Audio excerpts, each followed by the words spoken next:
Kalimera, but that's the extent of my Greek. So I'll shift into English so that we can understand each other.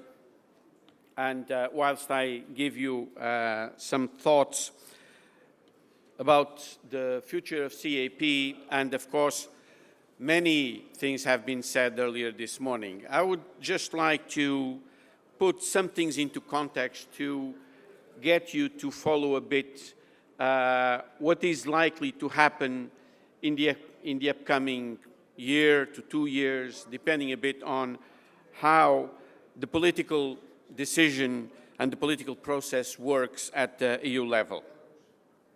The first thing that I would like to point out to you is that we are in a unique set of circumstances whilst we are entering into a process of reforms in the EU. You know that we are in the process of negotiating Brexit, and the UK will complete the 2 years of activating Article 50 in March next year.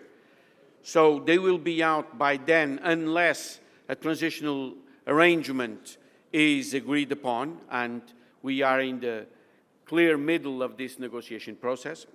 We are also in a situation where we are entering the beginning of the formal negotiations on the future budget of the EU, because legal proposals are expected on the 2nd of May. We are also expecting later in May the clear legal proposals on the future CAP. And all of this is happening in a set of circumstances that is not very positive. Let me be precise on this.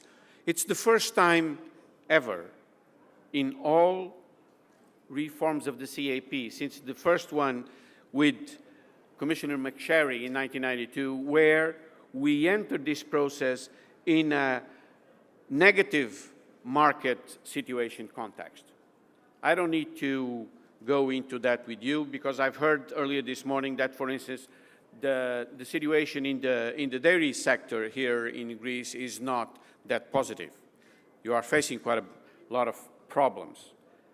At the same time, we are starting this process of the CAP reform without knowing exactly what's going to be the next budget of the EU. Never before this has happened.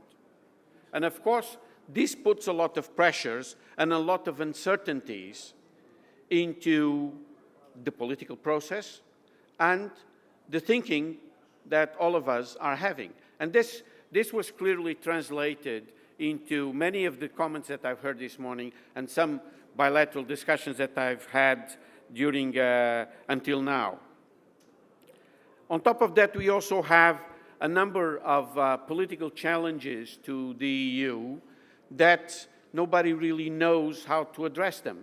Nobody really knows what will be the landing zone in terms of agreement between member states, where we will end up in terms of decisions and, of course, the budget allocated to address these problems. So these are issues that are extremely relevant.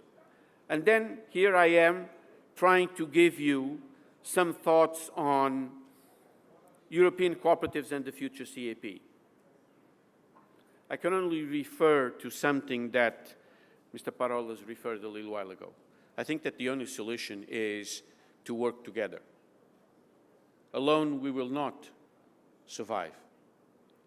And I'll come to that in a little while because there are other issues out there rather than just the future budget and the CAP.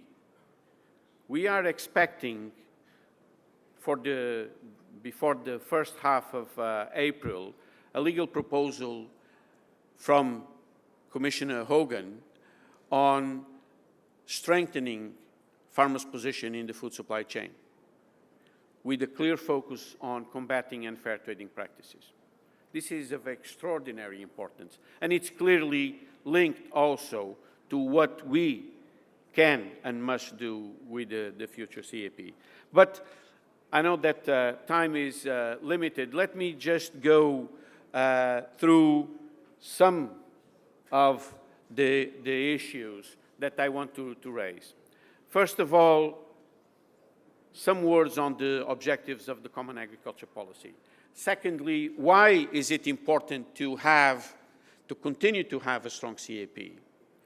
Then third, what are the main elements that we as Cogeca believe that are necessary to focus on to have a more sustainable European agriculture? And then I will end up with a possible timeline. And when it comes up to timeline, for us, what is important is to focus on the content of the reform. When that reform happens is of slightly secondary importance. Because first we need to agree on what are the key issues. What are the objectives that we want for the next CAP? How we want the CAP to be implemented according to this new delivery model that is being discussed. And most of all, how it will end up being felt by the farmers, which are the ones which will have to implement it. Sorry. We have been saying, and this for the past years, that the objectives of the Common Agriculture Policy, they are still valid. And if we look at what Article 39 of the treaty states, we are still lagging behind, because Article 39 of the treaty states that all those working in the agriculture community should have an adequate income comparable to other sectors of the economy. And unfortunately, that is not what is happening.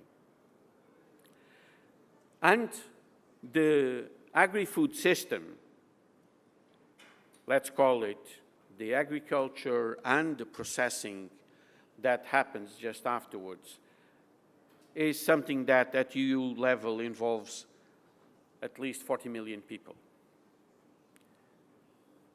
And the agri-food industry as a whole is very important. Is more important in terms of economic value than the car manufacturing industry. So let's keep this in mind. But contrary to many other sectors, agriculture faces a number of uncertainties like climate that cannot be controlled. So we are in the middle of a delicate balance where we need to pursue a market orientation of a common agriculture policy, because farming needs to look at the markets and needs to look at what benefits it can bring in from the market, but it needs also to receive support for the specific situations that have been identified. I put this slide here, this graph, that is taken out of the communication on the future of food and farming, just to highlight that all across the EU, with different levels, income in the agriculture sector is lower than other sectors of the economy. This is also the situation in Greece.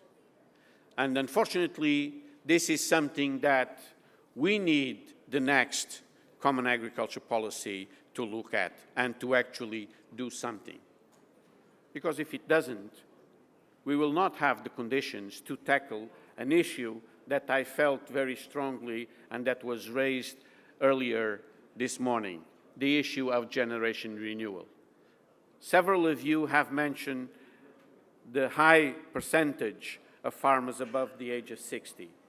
If nothing is done in 5, 10 years, we will lose half of the population working in the agriculture sector. And that does not certainly ensure the social sustainability of the policy. Because when we talk about sustainability, it's not just the environmental side of things. Yes, it is important, but it's not only that. You have the economics and you have the social. Because if you don't have these two, if you don't have farmers, if farmers are not economically viable, they will not be able to deliver on the environmental sustainability. And that is of fundamental importance, and that is not recognized enough. So, in terms of a common agriculture policy, we need to secure that for common policies, you have common funds. You have a common financing put up by all member states. And the discussion that is about to start in the EU is exactly what is going to be the level of financing of member states to the common budget in order to look beyond 2020. This in a situation where, as I mentioned before, we have Brexit just coming next year, or whatever the transition period will be agreed upon. Let's also be clear of what the real cost of the CAP is. It costs less than 1% of total EU public expenditure. And I believe that what we get out of that for this limited amount of money is money well spent. And what we want, what we defend in Copa and Cogeca, and I can, just as a parenthesis, I can say that yesterday I accompanied my Secretary General to a meeting with Commissioner Hogan, and we reiterated this clear message. We need to have at least the current budget for the CAP. Of course, taking into consideration the impact of Brexit and the lack of UK contributions to the EU budget. This is of fundamental importance. If we, the farming sector, is to do more for the environment, for the climate, for sustainability, we need to have adequate funding so that we can deliver that. Because we do a lot already, and nobody recognizes that. Actually, we are always blamed for what we do and what we don't do. So, the issue of the financing of the Common Agriculture Policy is extremely important. And that is why we have defended that farming, that support should go to active farmers, those that actively contribute to the sustainability of the sector and provide the public goods that are one of the buzzwords right now. And in this respect, and if we take a look at the agriculture part of the omnibus regulation that was agreed at the end of last year and that is gradually being implemented through member states, it is important to understand that the next reform must not be a revolution, must be an evolution. We need to build that on top of the decisions that were taken on the omnibus, and we need to take them a step further so that we maintain the commonality of the policy, that we can better target some issues that are better decided at member state level, but we do not create any circumstances that would favor distortion of competition between member states. That is absolutely important, because one thing that we have in the EU that is very, very important is the single market. We must not put it at stake. We must not bring any difficulties to its operation or any type of fragmentation. Let me now go to these key issues that for us are very relevant. And when in Copa and Cogeca last year we discussed about this, we highlighted 7 key areas that are extremely important. First of all, simplification. I think that we could unanimously agree here in the room that the current policy is way too complex. So something needs to be done. And something needs to be done at all levels, meaning at EU level, at member state level, and most of all, that has an impact on what the farmer will use in terms of his requirements to receive the support of this policy. Secondly, I've already mentioned the issue of sustainability, climate change, and the Sustainable Development Goals.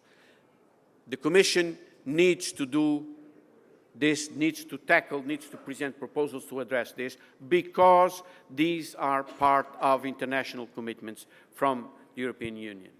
At the same time, we need to continue to improve market resilience and risk management. And I noticed that earlier this morning there were also some remarks regarding the need for better targeting risk management tools. We also need to strengthen farmers' position in the food supply chain. And the proposal that we are expecting from the Commission by mid-April will certainly, I hope, bring this into a better position, because farmers are the weakest link in the food chain, and farmers need the support. Farmers need to get together and generate better and higher added value to the products that they produce. But they also need to have a better share of the consumer euro. They need to have more out of the price that consumers pay when they go to a supermarket. And of course, we need to continue and to improve the measures that we have under rural development policy. We need support to invest in the agriculture sector, because without investment, we will not be able to innovate, to use ICT technologies, to have a better use of digitalization, and most of all, we need, through this support, through the use of rural development, to improve on knowledge transfer and into advisory services. These are issues that are extremely important. And then, of course, it's the last, but definitely not the least, the issue of generation renewal. We need to do something about it. So, just to conclude, and I know that my time is up, once again, the issue of the budget, the next budget of the Union, the issue of simplification.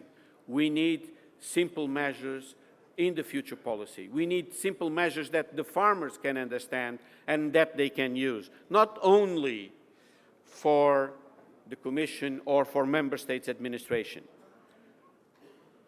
We must not forget that the new delivery model will bring additional responsibility to Member States. And this is where you have to have a say in this. You need to get your ideas together and discuss with your government regarding how and what kind of measures you need to put in place.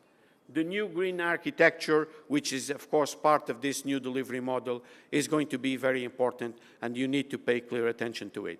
The issue of the market resilience, risk management. It's important to build on the outcomes of the omnibus regulation. I mentioned that before. We need, of course, all these aspects related to innovation. And most of all, the issue of generation renewal. Without a new generation that comes after us, there will be no social sustainability of agriculture. And the last slide that I would like to refer is about this timeline. We know when certain things happened, when the communication was published. We know when the legal proposals of the MFF are going to be published. But there are many other things that we don't know.